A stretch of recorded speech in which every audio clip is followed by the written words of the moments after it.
Hello बच्चों। तो आज हम स्टार्ट कर रहे हैं चैप्टर बॉटनी स्टार्ट कर रहे थे ना। बॉटनी के बारे में पढ़ रहे हैं पहले, फिर जूलॉजी की बात करेंगे। तो आज बात करते हैं पादपों में श्वसन। क्या? पादपों में श्वसन। आखिर पादपों में श्वसन ये चीज क्या होती है? क्यों श्वसन वो नहीं होता जो हम आम भाषा में बोलते हैं, जैसे कि अब हम सांस को अंदर ले रहे हैं, सांस को बाहर ले रहे हैं, वो श्वसन नहीं होता। वैसे श्वसन मनुष्य में भी पाया जाता है और पादपों में भी पाया जाता है। श्वसन एक्चुअल में क्या होता है? श्वसन वो प्रक्रिया होती है जिसमें ऑक्सीकरण होता है, जिसमें क्या होता है, भोजन जो पचित भोजन है, क्या है, जो पचित भोजन है, पचित भोजन का ऑक्सीकरण होता है श्वसन के अंदर। जो हम गैसों को अंदर लेते हैं, बाहर छोड़ते हैं, वो क्या ब्रीदिंग है? वो क्यों? वो ब्रीदिंग है, श्वसन नहीं कह सकते हम उसको। श्वसन वो होती है जिसमें एटीपी का निर्माण होता है। क्या मतलब कि जब हम ऑक्सीजन लेते हैं तो हमारे शरीर में जो पचित भोजन होता है, उस पचित भोजन को ऑक्सीकरण के द्वारा उसको तोड़ा जाता है, फिर तोड़कर उससे ऊर्जा बनाई जाती है एटीपी के रूप में। और वो एटीपी हमारे शरीर में जितनी भी क्रियाएं होंगी, उन क्रियाओं में वो ऊर्जा के जो कभी कहते हैं ना, आज मेरे अंदर एनर्जी नहीं है, इसका मतलब क्यों? क्योंकि खाना खाने से एनर्जी नहीं आती। जो हमने खाना खाया है उसके बाद जो भोजन पचा है और पचने के बाद जो ऑक्सीकरण हुआ उसका, और फिर एटीपी का निर्माण हुआ, उसकी अमाउंट देखी जाती है। अब बोलते हैं किसी का स्टेमिना बहुत ज़्यादा है तो वो अपने अंदर जो ऊर्जा है उसको स्टोर रखता है, उसकी कैपेसिटी ज़्यादा हो गई कि वो एटीपी को ज़्यादा से ज़्यादा स्टोर रख सकता है। किसी की बोलते हैं कि उसकी एटीपी, उसकी जो स्टेमिना है वो कम है, तो उसका मतलब क्या होता है, जिसमें कार्य करने की क्षमता कम है, उसके अंदर एटीपी का निर्माण कम हो रहा है, उसका जो भोज्य पदार्थ है उससे उत्पन्न होने वाली ऊर्जा वेस्ट जा रही है, एटीपी के रूप में संचित नहीं हो रही। ठीक है, ऐसी बात है। तो पादपों में भी श्वसन पाया जाता है। पादपों में भी ऐसे ही प्रकार का श्वसन होता है कि पचित जो भोजन होता है, सामान्यतः श्वसन क्या होता है, भोजन के पाचन में ऊर्जा नहीं मिलती है। बात याद रखना, जब भोजन का पाचन होता है ऊर्जा तब नहीं मिलती। तो क्या होता है, ये मान लो स्टार्च है, सामान्यतः हम क्या खाते हैं, हम स्टार्च ही खाते हैं। तो जब स्टार्च में क्या हो, हाइड्रोलिसिस, स्टार्च में क्या हो, हाइड्रोलिसिस। जब स्टार्च में हाइड्रोलिसिस होगा तो क्या बनता है, एटीपी। हाइड्रोलिसिस होने के बाद जब स्टार्च में हाइड्रोलिसिस होता है, इसको हम क्या बोलते हैं, पाचन। उस पाचन से क्या बनता है, ग्लूकोज। क्यों, क्या बनेगा, ग्लूकोज। अब ग्लूकोज से जब एटीपी का निर्माण होता है, किसके कारण, इस ऑक्सीकरण के कारण, तो अब इसको हम कोशिकीय श्वसन बोलते हैं। क्या बोलते हैं, कोशिकीय श्वसन। ये श्वसन होता है, लेकिन जो हम कर रहे हैं, ये सांस ले रहे हैं, अंदर बाहर छोड़ रहे हैं, ये ब्रीदिंग है, श्वसन ही।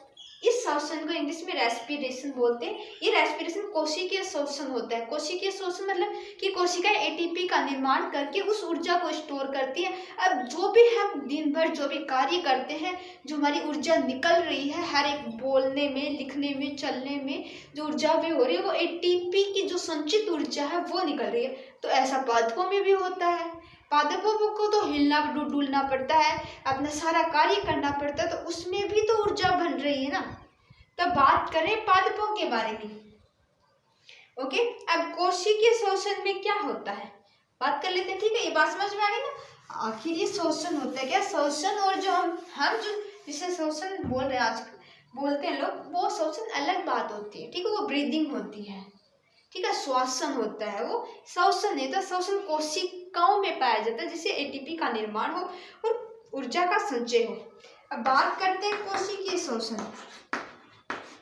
ओके, क्या, कोशिकीय श्वसन क्या होता है, कोशिकीय श्वसन, वातावरण से ऑक्सीजन लिया जाता है। इसमें पहली कंडीशन क्या है कि वातावरण से O2 लेना। ओके, क्या क्या जाता है इसमें, वातावरण से O2 ले जाते हैं, फिर उस O2 का शरीर में परिवहन किया जाता है। आवश्यकता नहीं, यदि आवश्यकता है तो परिवहन करो, अन्यथा नहीं करना चाहिए। तो दूसरी कंडीशन क्या है, ऑक्सीजन का परिवहन। ऑक्सीजन का परिवहन किसमें, शरीर में, ठीक है। ऑक्सीजन का फिर क्या होता है, परिवहन, यदि आवश्यकता है तो, क्या, आवश्यकता होने पर, आवश्यकता होने पर, ठीक है। तीसरी बात है भोजन का ऑक्सीकरण। तीसरा क्या है, भोजन का ऑक्सीकरण, ठीक है। ये 3 स्टेप होंगे। सबसे पहले वातावरण से हम ऑक्सीजन लेंगे, फिर उसका परिवहन होगा और फिर भोजन का ऑक्सीकरण होता है, ठीक है। ये बात होगी कोशिकीय श्वसन। अब बात कर लेते हैं श्वसन, क्या प्रक्रिया, इसमें क्या क्या काम होते हैं, क्यों, तो होप इतनी बात समझ में आ गई होगी। अब बात करते हैं श्वसन। श्वसन क्या, श्वसन एक ऊष्माक्षेपी प्रक्रम होता है, यानी कि ऊष्मा का क्षय होता है, ऊर्जा मुक्त होती है। क्या होता है, ऊष्माक्षेपी प्रक्रिया, यानी कि ऊर्जा निकलती है। मैं सिर्फ याद करने के लिए बता रही हूँ, ऊष्माक्षेपी का मतलब यानी कि ऊष्माक्षय, ऊष्माक्षय यानी कि बाहर निकल रही है, तो क्या ऊष्माक्षेपी प्रक्रम होता है। क्या होता है, ऊष्माक्षेपी प्रक्रम, इंग्लिश में इसको हम एक्सोथर्मिक प्रोसेस बोलते हैं। क्या बोलते हैं, एक्सोथर्मिक प्रोसेस, ओके, इसको हम एक्सोथर्मिक प्रोसेस कहते हैं, ठीक है। श्वसन में क्या होता है, श्वसन में कार्बन कार्बन बंध टूटते हैं। क्या होते हैं, कार्बन कार्बन बंध टूटते हैं। जो ग्लूकोज में क्या होते हैं, कार्बन कार्बन बंध पाते हैं, C6, क्यों, उसमें C6 होता है ना, तो उसका क्या होता है, उसमें कार्बन निकलता है, ठीक है। क्या होता है, C6H12O6, तो उसमें क्या, कार्बन कार्बन बंध टूट जाएंगे उसके बीच। ये क्या, ऊष्माक्षेपी प्रक्रम, ऊष्माक्षेपी प्रक्रम क्या होती है, इसमें ऊर्जा मुक्त होती है। क्या होता है, इसमें ऊर्जा मुक्त होती है, ठीक है, ऊर्जा मुक्त होती है। अब क्या, यह एक पद में पूरी होने वाली प्रक्रिया नहीं है, ये बात याद रखना, यह एक पद में, यह एक पद में पूरी होने वाली प्रक्रिया नहीं है। तो आप पूछोगे कि यदि एक पद में नहीं होते तो कैसे होती है, क्यों, बात है ना, तो यह एक बहुपदीय प्रक्रिया है। कैसी है, यह एक बहुपदीय, यानी कि मल्टी स्टेप्स पाए जाते हैं इसके अंदर, मल्टी स्टेप्स प्रोसेस होती है, बहुपदीय प्रक्रम है। कैसी प्रोसेस है, मल्टी स्टेप यानी कि बहुपदीय प्रोसेस होती है।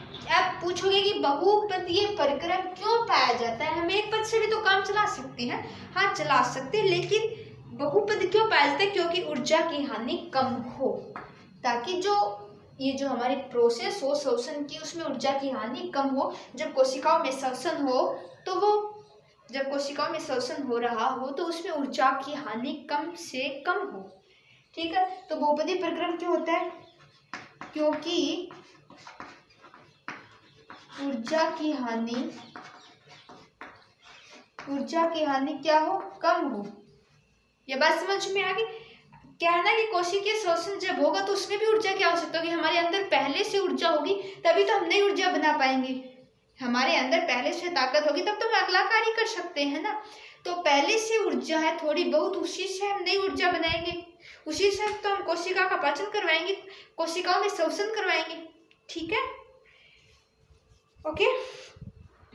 कम हो जिससे क्या हो, रेस्पिरेशन इफिशियंसी बढ़ जाए, हानि कम हो जिससे रेस्पिरेशन इफिशियंसी बढ़ जाए।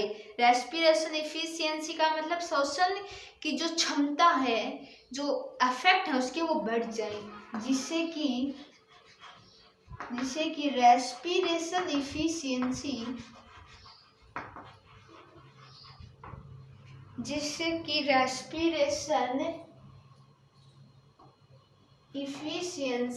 बढ़ जाए, ठीक है, ये बात समझ रहे हैं।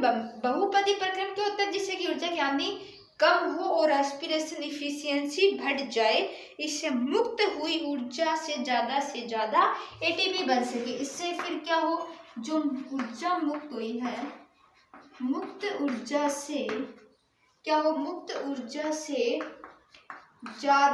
ज्यादा एटीपी बन सके, एटीपी बन सके। मतलब कि ऊर्जा जो मुक्त हो वो वेस्ट ना जाए, एटीपी के रूप में संचित है। अब पूछे एटीपी क्या होती है?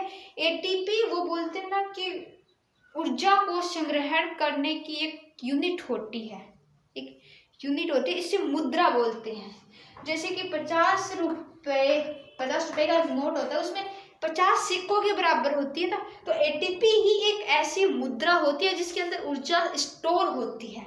ठीक है, एडिनोसिन ट्राइफॉस्फेट, ये ऊर्जा की मुद्रा बोलते हैं इसको, कॉइन ऑफ एनर्जी होती है ये। ठीक है, ये ऊर्जा की मुद्रा होती है, मुद्रा। ठीक है, तो बात समझना। अब पूछेंगे मतलब एक पद में कैसे, जैसे यदि ग्लूकोज से हम सीधा पाइरुविक अम्ल का निर्माण, मतलब कि ग्लूकोज से हम क्या बनाए, CO2 प्लस में H2O बनाए, क्यों ये बनेगा। तो यदि डायरेक्ट बनाएंगे तो ऊर्जा की हानि बहुत ज़्यादा होगी, जो ऊर्जा की हानि बहुत ज़्यादा होगी। लेकिन यदि हम ग्लूकोज को स्टेप्स में बनाएं, जैसे कि एक बार CO2 निकाल दिया, फिर CO2 निकाल दिया, फिर CO2 निकाल के फिर यदि हम काम करवाए, तो क्या होगी, उसमें ऊर्जा की हानि कम होगी। ठीक है, और एटीपी का निर्माण ज़्यादा से ज़्यादा होगा। ठीक है, तो ये बात समझ में आ गई। और शोषण एक उष्माक्षेपी प्रक्रम होता है, इसमें ऊर्जा मुक्त होती है और एक पद में पूरी नहीं होती है, बहुपद में होती है। क्यों होती है? जिससे कि ऊर्जा की हानि कम से कम हो और जो रेस्पिरेशन एफिशिएंसी है वो बढ़ जाए, ताकि मुक्त हुई ऊर्जा वेस्ट ना जाए, एटीपी के रूप में स्टोर हो जाए। एटीपी क्या है? मुद्रा को संग्रह, ये मुद्रा का नाम आ रहा है, सॉरी, ऊर्जा को संग्रह करने की एक पावर होती है, मुद्रा होती है ये। ठीक है, तो बात हो गई, समझ में आ गई इतनी बातें। इस चैप्टर को कॉन्सेप्टली चैप्टर है, आराम से पढ़ना। अब बात कर लेते हैं पादप। पादप क्या होते हैं? स्वपोषी होते हैं। कैसे होते हैं पादप? स्वपोषी होते हैं। जंतु कैसे होते हैं? जंतु शाकाहारी भी हो सकते हैं और मांसाहारी भी। यदि वो शाकाहारी है तो पादप पर निर्भर होगा, या किस पर? पादप के उत्पाद पर, दो ही चीजों से पर निर्भर होगा। जैसे कि पादप पर, अभी यदि हम मूली का उदाहरण ले तो मूली को पूरी उखाड़ के हम खा जाते हैं, उसका कुछ छोड़ते थोड़ी है। अब पादप उत्पाद जैसे कि चना है, चने के हम सिर्फ बीज खाते हैं, पादप उत्पाद खाते हैं, पूरा पादप थोड़ी ना चबा जाते, उसकी जड़ खा जाए, उसका तना खा जाए, सब कुछ थोड़ी खाते हैं ना, नहीं खाते ना। तो उसी प्रकार पादप और पादप के उत्पाद, अब बोला जाए कि पादप में उदाहरण जैसे कि पालक, हम पालक क्या है, उसका पूरा खा जाते हैं। क्यों? हो सकता है कई लोग जड़ भी खा जाते होंगे, क्यों? अभी हमें तो नहीं था।